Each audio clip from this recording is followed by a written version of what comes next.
우리는 지난 3주간 동안 이제 새롭게 시작하자라고 하는 그런 어떤 주제로 말씀을 들었습니다. 첫 주일에는 욥의 이야기를 통해서 이제 힘들고 어렵더라도 옳지 않았던 어떤 습관들, 그런 모든 것들을 버리고 하나님과 함께 새롭게 시작하자는 말씀을 전해드렸었고요. 둘째 주일에는 믿든 안 믿든 싫든 좋든 누구나 들어야 할 복음이 있는데, 이 땅에 진정한 복음으로 오신 예수 그리스도, 그 복음에서 우리가 새롭게 출발하자는 말씀을 전해드렸었습니다.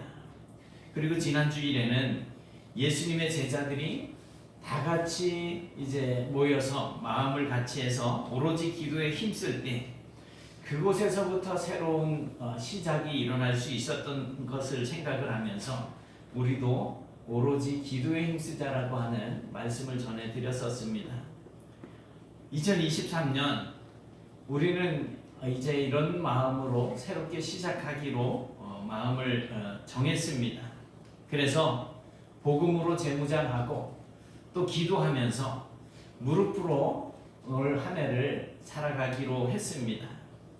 그런데 그와 동시에 우리가 이제 하나님의 백성으로서, 성도로서 어떤 모습을 갖추면서 살아야지 될까? 또한 우리 네트워크교회는 믿음의 공동체로서 어떠한 모습이 되어야지 될까? 만약에 우리가 겉으로는 기도하고 또 겉으로는 전도한다라고 하지만 정말 내 속에서 아무것도 변화되어지는 것이 없다고 한다면, 우리가 노력하는 이 복음을 전파하는 것과 우리가 하나님 앞에 드린다고 하는 그 기도는 허공을 떠도는 메아리와 다를 바가 없이 그렇게 되고 말 것입니다. 그러므로 오늘은 우리가 2023년 올 한 해 동안 갖추어야지 될 성도의 모습, 성도다운 모습은 무엇일까? 이 본문을 통해서 이제 생각을 해보도록 하겠습니다.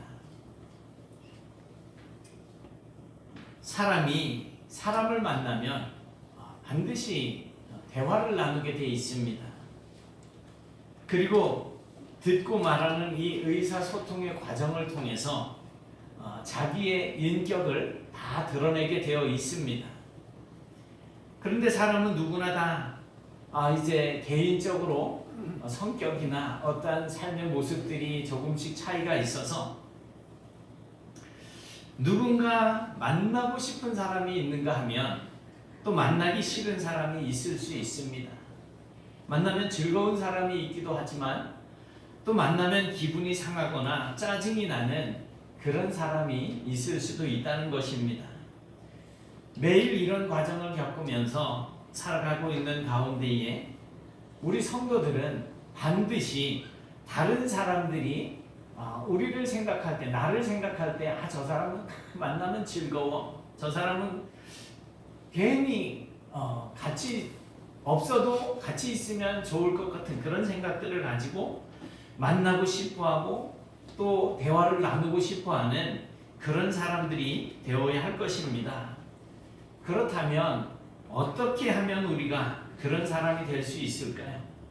먼저는 내 말만 그냥 많이 하려고 하는 사람이 되지 말고 남의 말을 듣는 사람이 되어야지 된다는 것입니다. 흔히 이제 듣는 이야기 중에 한 가지가 있는데, 사람이 입은 하나인데 귀가 두 개 있는 이유는 말하는 것보다 듣는 것을 두 배로 하라고 하는 뜻으로 이렇게 해석을 하는 분들이 계십니다. 또 한 입으로 음식을 먹고 또 말도 하는 이유는 말을 반만 하라는 그런 뜻으로도 또 이야기를 합니다. 그런데 이것에 대해서 우리 야고보 사도는 이렇게 이야기를 하고 있습니다. 내 사랑하는 형제들아, 너희가 알지니 사람마다 듣기는 속히 하고 말하기는 더디하며 성내기도 더디하라. 사랑하는 여러분, 그래서 올 한 해 동안에는, 올 한 해만이 아니고 이제 이 1년 동안 우리가 연습을 하고 훈련받는 시간으로 이제 만드시되, 말은 반으로 줄이고 남의 말을 들을 줄 아는 그런 성도로 시작하시기 바랍니다. 제가 제일 먼저 해야 되겠죠. 그러면 설교가 30분짜리가 15분이 될 거고 그렇게 될 수 있겠죠. 그런데 들을 줄 알아야지 된다는 거예요. 들을 줄 알아야지 된다. 내가 하고 싶은 말만 하려고 하는 것이 아니고 상대방이 무슨 이야기를 하는지 들을 줄 알아야지 된다. 저는 우리 교회 장로님들하고 이렇게 대화를 하다 보면 깜짝깜짝 놀랄 때가 있어요. 뭔가 말씀을 하시려고 하는데 제가 눈치 없이 먼저 입이 확 열려가지고 말이 확 나와. 그러면 장로님들께서 이렇게 그냥 딱 참으시더라고요. 보통 웬만한 사람들은 만나서 이야기를 하면 자기가 하고 싶은 이야기를 다른 사람들이 이야기하고 있음에도 불구하고 중간에 툭툭 내뱉는데 그냥 끝까지 들어주시고 반응을 해주시는 이런 모습들을 보면서 야 정말 대단한 분들이시다 라고 하는 그런 생각을 할 때가 있습니다. 또한 우리가 말을 할 때는 경우에 합당한 말을 하는 것이 필요하다는 것입니다.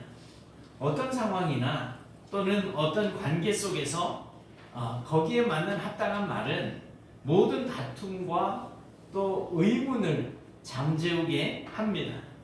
그래서 잠언서에서는 이렇게 말씀을 하고 있습니다. 은쟁반에 금사과 같은 말이다. 은쟁반에 같이 한번 보실까요? 시작. 경우에 합당한 말은 아루새긴 은쟁반에 금사과니라. 그런가 하면 또 매번 다툼을 불러일으키는 그런 말들이 있습니다. 잠언서 25장 8절 말씀을 보니까 시작. 너는 서둘러 나가서 다투지 말라. 마침내 내가 이웃에게서 욕을 보게 될 때 내가 어찌하여 들어가지 못할까 두려우니라. 아멘.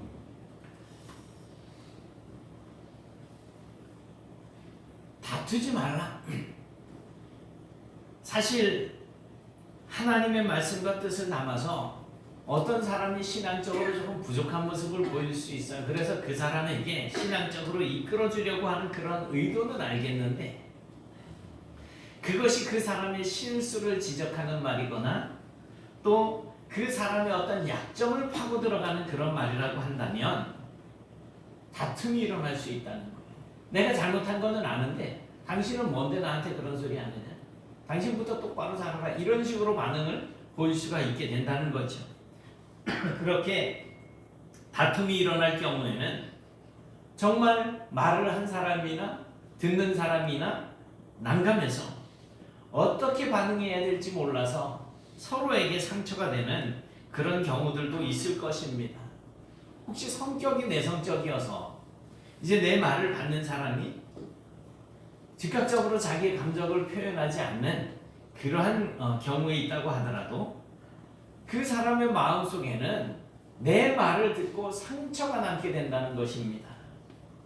심지어 아무것도 아닌 것 같은 말 한마디, 농담 삼아 던진 그런 말 때문에 교회를 등지고 마는 그런 사람들이 있잖아요. 사랑하는 여러분, 어떤 말을 어떻게 해야지 될까요? 우선 오늘부터라도 이렇게 한번 해보시기 바랍니다. 모든 부분에 있어서 참된 것을 말하라는 것입니다. 에베소서 4장 25절 시작. 그런즉 거짓을 버리고 각각 그 이웃과 더불어 참된 것을 말하라. 이는 우리가 서로 지체가 됨이니라. 아멘. 내가 내 몸을 속일 수는 없잖아요. 어디가 아프면 아픈 부분을 쓰다듬어 주지 그냥 아픈데 잘 됐다면서 막 때려주는 사람은 없잖아요. 성경은 항상 거짓을 버리고 각각 그 이웃과 더불어서 참된 것을 말하라고 이렇게 명령을 해주고 있습니다. 그러므로 우리는 항상 정직한 말을 하기 위해서 애쓰고 노력해 보시길 바랍니다.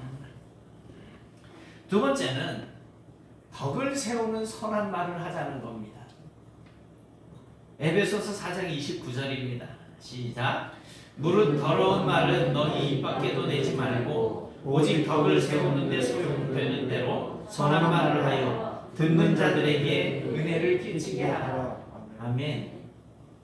여기서 더러운 말이라고 번역되어져 있는 이 말을 다른 성경에서는 이제 성경에서는 남을 해치는 말이라고 번역한 것도 있고 나쁜 말이라고 번역한 것이 있습니다. 그리고 덕을 세운다라고 하는 이 말은 선한 말로 그렇게 이야기하는데 남을 이롭게 한다는 뜻입니다. 남을 이롭게 해주는 말. 그러니까 남의 잘못을 지적하고 꼬집고 막 긁어대는 것이 아니고 그 사람이 비록 실수를 하고 잘못된 어떤 모습을 가지고 있다고 하더라도 그를 이롭게 해주는 말을 하라는 거예요. 그렇게 남을 이롭게 하기 위해서 선한 말을 하라는 것입니다. 선한 말. 그래서 나의 그 선한 말로 내 말을 듣는 사람에게 은혜를 끼치게 하라 그랬잖아요. 기쁨을 주도록 하라는 것입니다. 기쁨을 주도록. 마음의 상처가 더 커지도록 만들려고 하는 것이 아니고 어떤 실수를 크게 부각을 시켜서 너는 정말 잘못하고 있어라는 것을 드러내려고 하는 것이 아니라 그런 상황에서도 그 사람이 하나님의 은혜를 깨닫도록 하나님 은혜 가운데 기쁨을 느낄 수 있도록 그러한 말들을 해주라는 것입니다. 세 번째로는 감사의 말을 하자는 거예요. 에베소서 5장 4절입니다. 시작. 누추함과 어리석은 말이나 희롱의 말이 마땅치 아니하니 오히려 감사하는 말을 하라. 아멘. 우리의 모든 대화 가운데에 감사라고 하는 단어를 써서 한번 대화를 해보시기 바랍니다. 그리고 항상 감사하시기 바랍니다. 네 번째로는 은혜스러운 말을 해야지 된다는 거예요. 우리의 말이 은혜로운 말이 될 수 있도록 한번 신경을 써보세요. 내 말을 듣는 사람들이 너무 감동이야 이런 이야기가 이런 반응이 나올 수 있도록 한번 해보자는 거예요. 골로새서 4장 6절의 말씀에 의하면 너희 말을 항상 은혜 가운데서 소금으로 맛을 낸과 같이 하라. 그리하면 각 사람에게 마땅히 대답할 것을 알리라. 어제 우리 집사람 사모님이 집에서 이제 막 동그란 땡을 만드느냐 온 집안에 기름 냄새가 오늘 새벽에 나오는데 이제 안방에 있던 외투를 입고 나왔는데 이 옷에서 막 그냥 그 기름 냄새가 그냥 풀풀 나는 거예요. 차 타고 오면서 기름 냄새가 옷에 뱄다. 그랬어. 근데 사모님이 인정을 안 했는지 대답이 없다가 새벽 예배 마치고 들어가서 보니까 집안에 그냥 냄새가 가득하다고 그 얘기를 하더라고요. 근데 동그란 땡을 만들어 놓고 막 실패를 했다가 막 그러더라고요. 어제 밤에. 왜 그랬는데 제가 안 좋아할 맛이 난다는 거예요. 그래 오늘 새벽에 가서 2개 먹어봤더니 맛있는데 매콤한 맛이 거기 섞였어. 그러니까 제가 안 좋아하는 맛을 거기다 섞어놓고 제가 안 좋아할 거라고 그렇게 이야기를 하는 거예요. 부뚜막에 소금도 집어넣어야 짜다라고 하는 말이 있잖아요. 은혜로운 말은 마치 음식의 맛을 내는 것과 같습니다. 그러므로 은혜로운 말은 은혜로운 말은 우리가 하고 은혜롭지 못한 말은 입 밖에도 내지 말자는 겁니다. 이러한 삶을 우리가 올 한 해 동안 준비하고 연습하고 살면서 앞으로 여러분 남은 평생 동안 이러한 삶을 살아보자는 거예요. 이 은혜로운 말을 입 밖에도 내지 아니하고 하는 이러한 삶에 대해서 잠언서 25장 9절에서는 이렇게 말씀하고 있습니다. 너는 이웃과 다투거든 변론만 하고 남의 은밀한 일은 누설하지 말아라. 비밀스러운 것을 가지고 그 사람을 공격하려고 애쓰지 말고 그저 내 자신이 그럴 수밖에 없었던 이야기만 하고 그냥 너도 그랬잖아 이런 식으로 하지 말라는 거예요.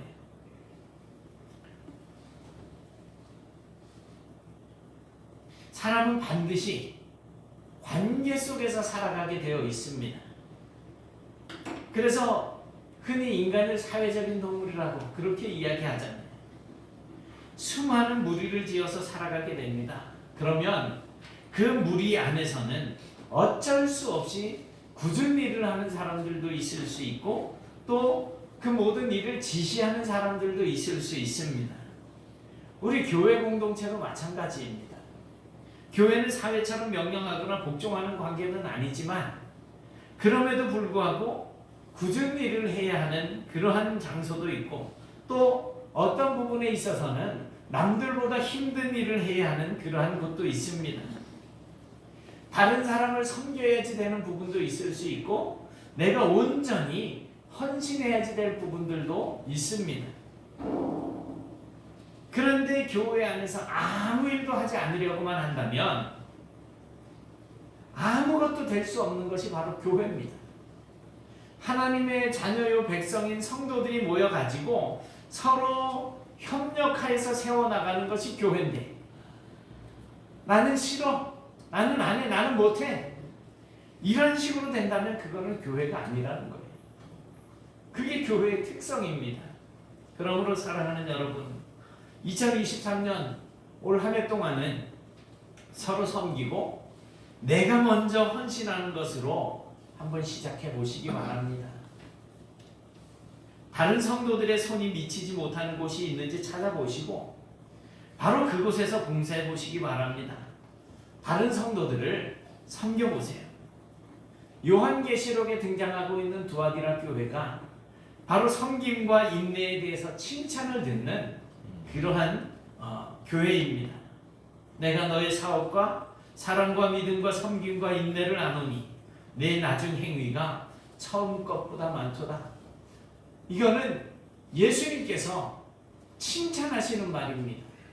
우리가 지금은 요만큼에 있지만 마지막 주님의 심판대 앞에 설 때에 네가 처음 것보다 내 나중 행위가 처음 것보다 많다라고 하는 그런 칭찬을 들을 수 있어야 할 것입니다. 그리고 예배에 헌신해 보시기 바랍니다. 그래서 다음 주부터는 예배에 헌신하는 성도의 모습을 한번 나눠보도록 하겠습니다. 예배자는 어떠한 삶을 살아야 할 것인가? 우리나라에도 1980년 12월 30일자로 독과점 규제 및 공정거래에 관한 법률을 공포하여서 시행하고 있습니다. 독과점 규제라고 하는 것은 한 예를 들자면 이마트와 같은 어떤 대형 마트들이 동네 작은 상권을 이제 잠식을 해서 망하게 하는 것을 막기 위해서 몇 시 이후로는 영업을 하지 못하도록 그렇게 막고 한 달에 또 며칠 동안은 반드시 휴업을 해야 하는 그런 법입니다. 이것은 그 어떤 대형마트를 규제하기 위한 것이 아니라 가난한 자들도 작은 동네 상권을 운영하는 자들도 함께 살 수 있도록 그렇게 하는 것입니다.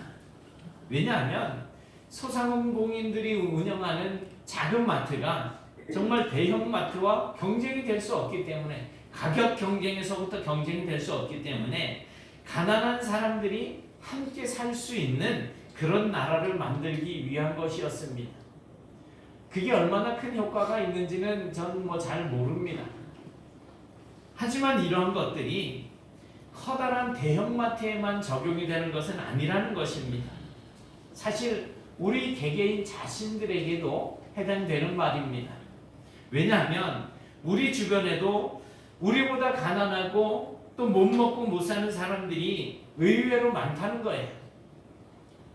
꼭 그렇지만은 않더라도 어떤 매장에서 아르바이트하는 그러한 사람들에게 어떤 사람들은 나는 너보다 낫다라고 하는 생각을 가지고 그 사람에게 아르바이트하는 그 직원에게 갑질을 하고 온갖 못된 짓을 일삼지만 교회의 존재성은 하나님의 자비로우심을 보여줄 수 있는 세상에 하나님의 자비로우심을 나타내주는 그러한 곳이 되어야지 된다는 겁니다.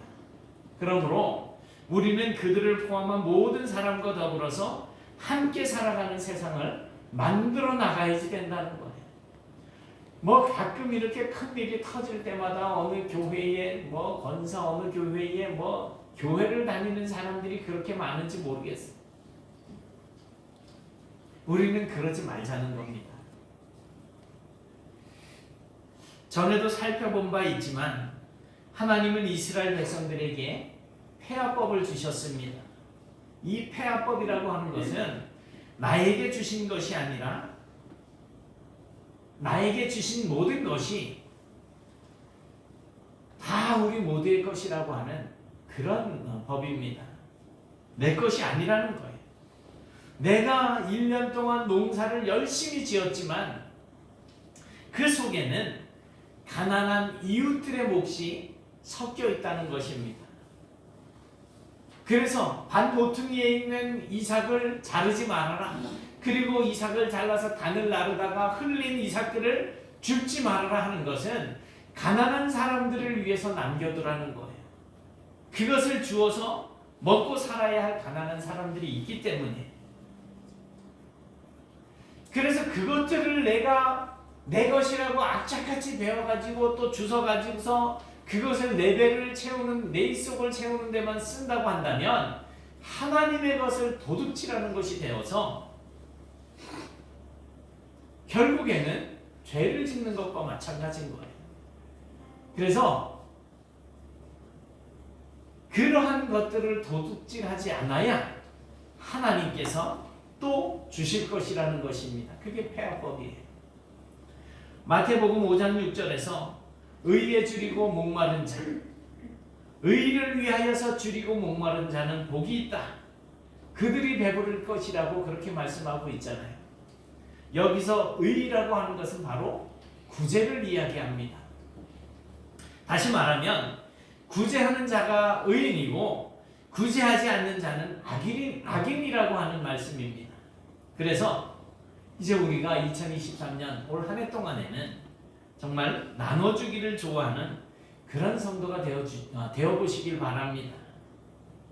디모데전서 6장 18절 같이 봅니다. 시작. 선을 행하고 선한 사업을 많이 하고 나누어 주기를 좋아하며 너그러운 자가 되게 하라. 아멘. 갈라디아서 5장을 보면 성령 충만한 사람들에게서 나타나는 성령의 9가지 열매가 있습니다. 봅시다. 시작.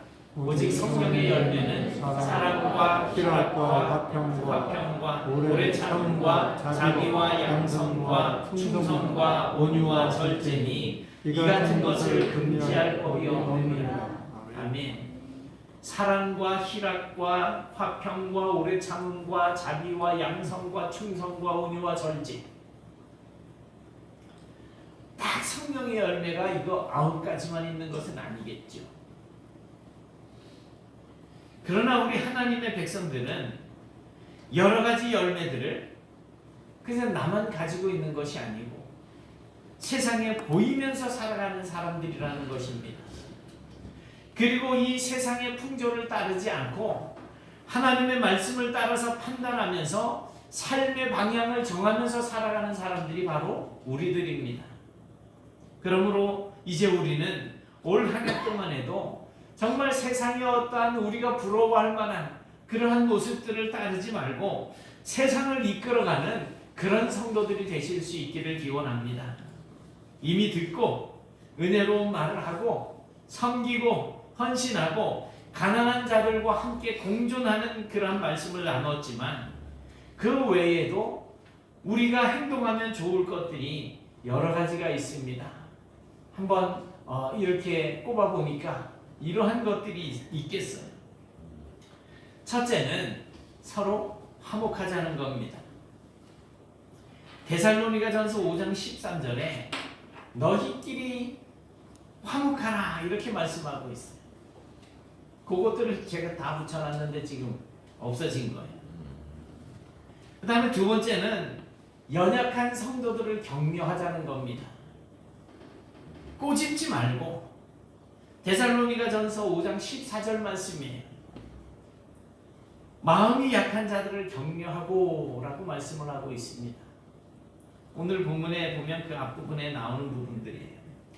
또 세 번째로는 선을 따라가자는 겁니다. 모든 사람을 대하든지 항상 선을 따르라 이렇게 말씀하고 있어요. 우리가 항상 기뻐하자는 거죠. 항상 기뻐하라. 또 기도하는 일이 앞장서자는 거예요. 데살로니가전서 5장 17절 오는 본문 중에 하나죠. 쉬지 말고 기도하라. 그리고 모든 일에 감사하자는 거예요. 구제하고 봉사하고 헌신하자는 것입니다. 사랑하는 여러분, 2023년도는 우리가 하나님의 자녀요, 백성된 성도로서 더욱더 아름다운 삶을 살아서 하나님께 영광이 되고 또 사람들과의 사이에서는 기쁨을 나누는 그런 아름다운 성도들이 되실 수 있기를 주님의 이름으로 축원합니다.